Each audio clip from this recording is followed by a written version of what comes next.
Ya, Assalamualaikum warahmatullahi wabarakatuh. Apa kabarnya rekan-rekan sekalian?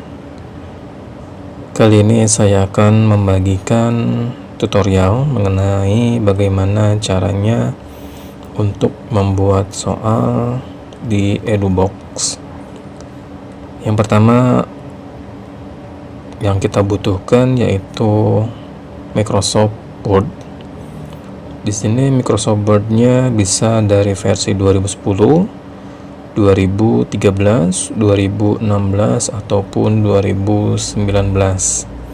Nah, yang saya menggunakan ini adalah Word 2019. Kita buka dulu. Nah, tampilan awalnya akan seperti ini. Kita klik blank dokumen di sini buat dokumen baru. Selanjutnya yaitu membuat tabel atau table. Klik insert table. Yang dibutuhkan di EduBox ini hanya satu tabel saja, tidak usah 2, 3, 4, 5 dan seterusnya, hanya satu tabel, dimana satu tabel ini berisi 3 komponen. Yang pertama soal, yang kedua kunci, yang ketiga adalah pilihannya. Nah, ketiga komponen ini yang terdapat dalam satu tabel atau dalam satu tabel. Nah, selanjutnya misalkan kita ambil contoh di sini ada soal kelas 11, sosiologi kelas 11 ya. Dimana kita ingin memindahkan soal ini kepada dokumen untuk kita upload ke EduBox.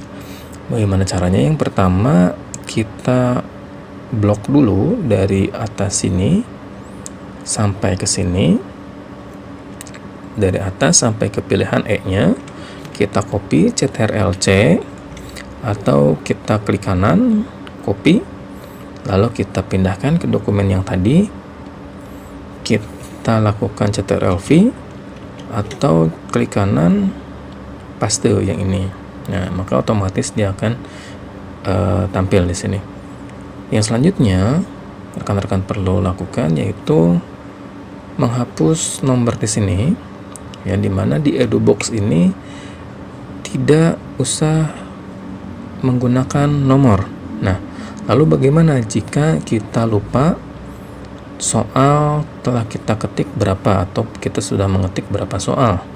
Nah, untuk menandainya, ya, jadi kita hanya diharuskan untuk menandai saja. Nah, untuk menandainya yaitu kita bisa ketik nomornya di luar tabelnya atau di luar kotaknya. Misalkan di sini kita ketik 1.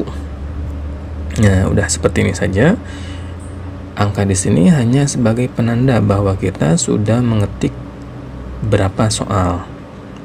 Selanjutnya, kita hapus dulu nomor yang terdapat di sini. Kita hapus dulu menggunakan backspace tentunya.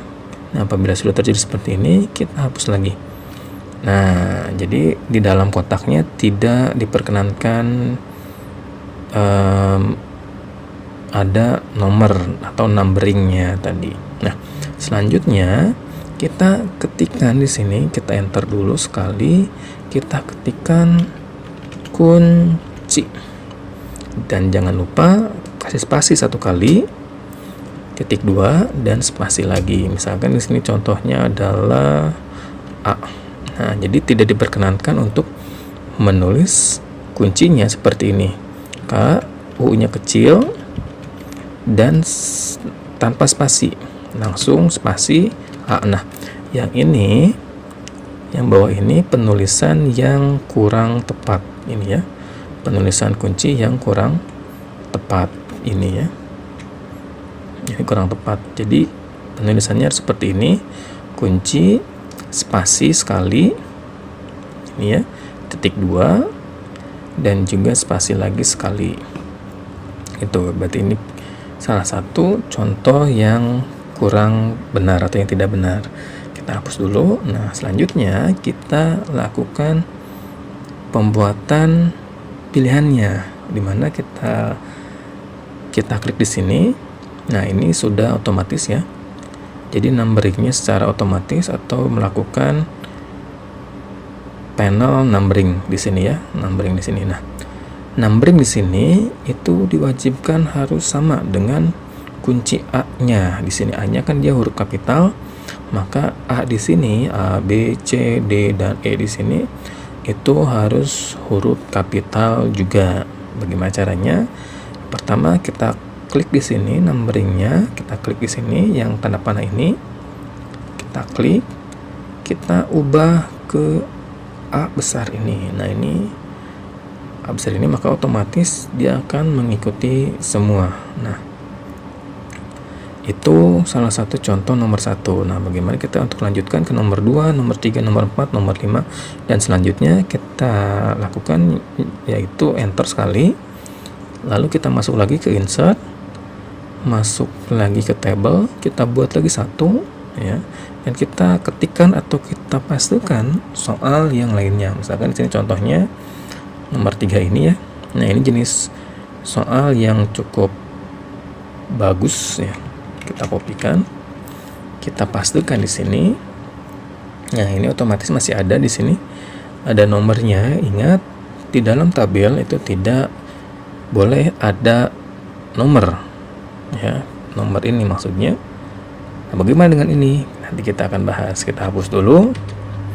Nah, bila seperti ini kita rapikan, balik lagi ke backspace-nya otomatis. Nah, nomor di sini yang diperbolehkan itu numbering yang secara manual, bukan secara otomatis. Nah, bagaimana perbedaan yang manual dan otomatis? Kita insert, kita ke home, numbering.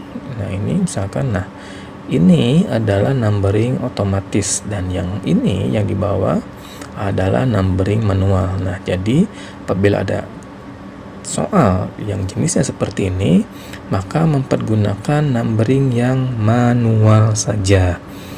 Kita undo ya. Nah, yang seperti ini. Jadi nomornya itu manual.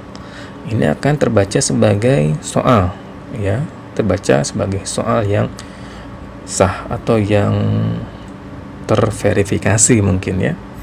Nah, selanjutnya apabila mendapatkan soal yang seperti ini, yaitu mengubah A, B, C, D, E-nya menjadi kapital. Sebelumnya kita ketikkan kembali kuncinya ya. Kuncinya seperti biasa harus kapital dan tambah spasi, titik 2 spasi lagi, misalkan jawabannya adalah E. Nah, yang selanjutnya kita ubah A, B, C, D, E-nya menjadi huruf kapital semua. Misalkan kita ambil contoh ke numbering lagi, ke A, B.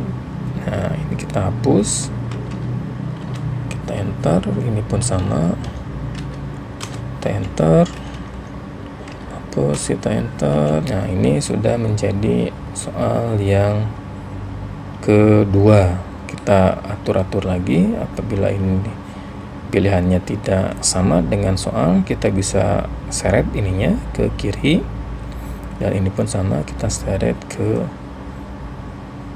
kiri. Iya, seperti ini. Ini sudah masuk ke nomor 2. Kita tandain lagi nomor 2.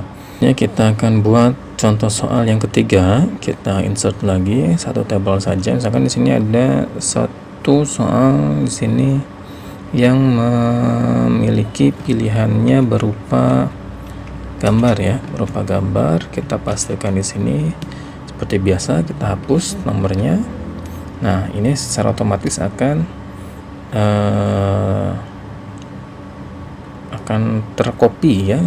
Misalkan kita ketik lagi di sini kuncinya adalah C. Nah, apabila bentuk pilihannya seperti ini ya, berupa gambar atau berupa tabel, jadi rekan-rekan sekalian ubah dulu ke dalam bentuk image seperti itu.